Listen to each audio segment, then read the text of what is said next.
Well, how everybody going? Mr. Philip and the hard-working team behind the Citizens Union and the PEP. I'm the picket fence man. My name is Gerald Eli Ruston. I'm at the corner of Louis's, but a kind of peculiar subject with me because I'm more interested in not just basically the things that I do, but also, some of the environmental issues. Because today I market myself as an ecological activist. And in saying so, I'm one of those that was actually on the pavement sleeping next door to the guy who was dancing and whining, and they call him Uncle. I was on the other side by World Bank. So I've had that history and notice to sleep on Frederick Street also. But my presentation is at the corner of Louis and the Miguel. What makes Louis the most special place in the world is because in Sour Laventil, Saddam and all the rest that passed before, I have this issue with this lamppost in the road. You see it? It's in the road. So all the traffic. And this is my Cocoa House presentation undone, but working towards an ecological presentation for myself. Because, where you're born, you grow up, and you realize that you're in a West Indian island, you had this picture. If anytime you're older than 45, or older than 35, you would have this picture in your mind about the presentation of where picket fence lies in your hippocampus and your memory. Yes, I'm talking neurology. You are a neurologist too. Why? Because you have a brain, and that is something that we Trinidadians seem to really forget.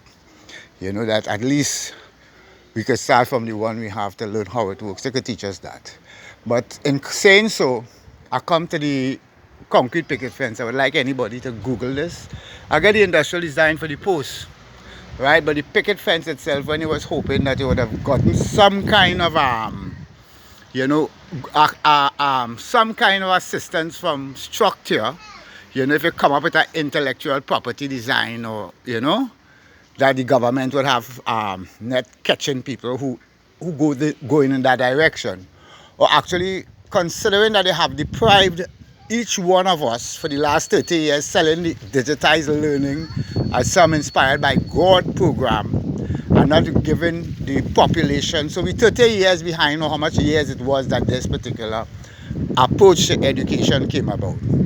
I want to give credence to some of the people that I meet that actually give me work with my concrete picket fences. Google it, you would not see that anywhere else in the world. This is only in Trinidad. So my perception of this little island as a young person growing up, I always think of the picket fences and the welcoming people and, all that we have to offer. Now what they're bringing, we see and we understand all that was brought. While today, the actual digitization carrying the whole conversation towards the planetary degradation and how much we as individuals can actually contribute to the voice.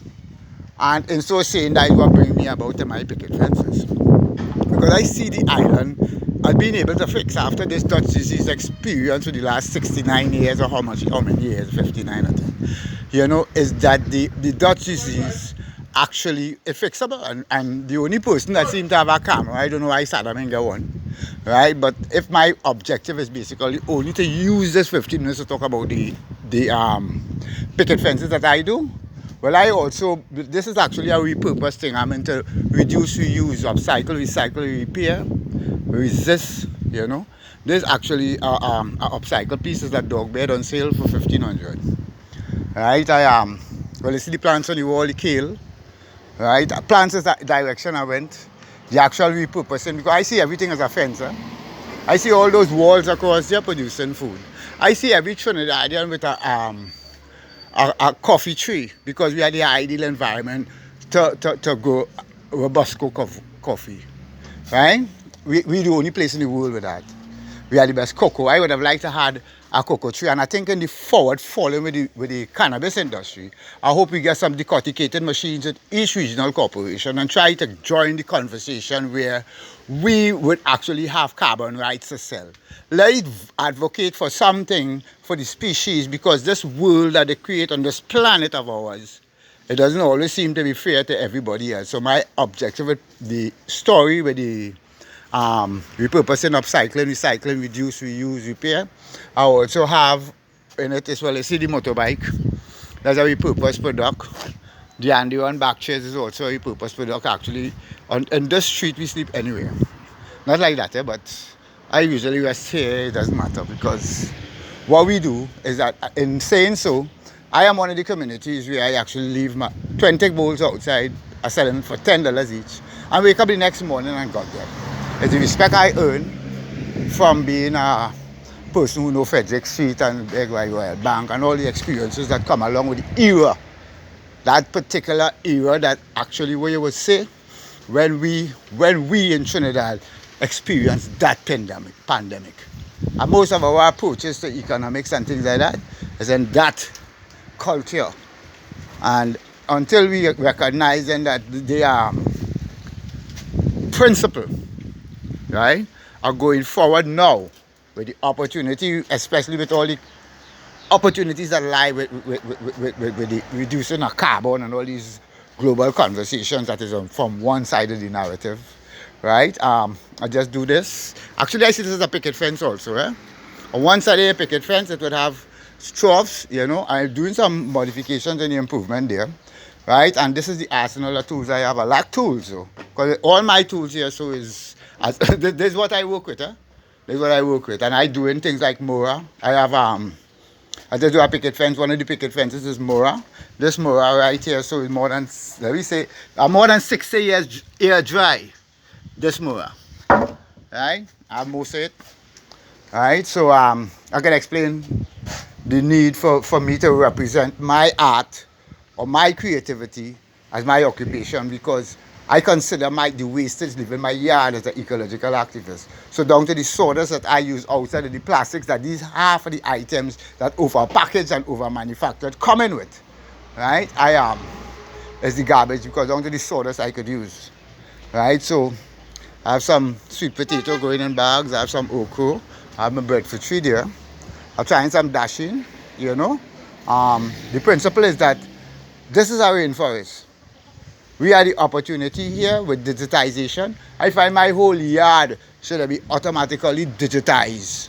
I think my roof should be solar.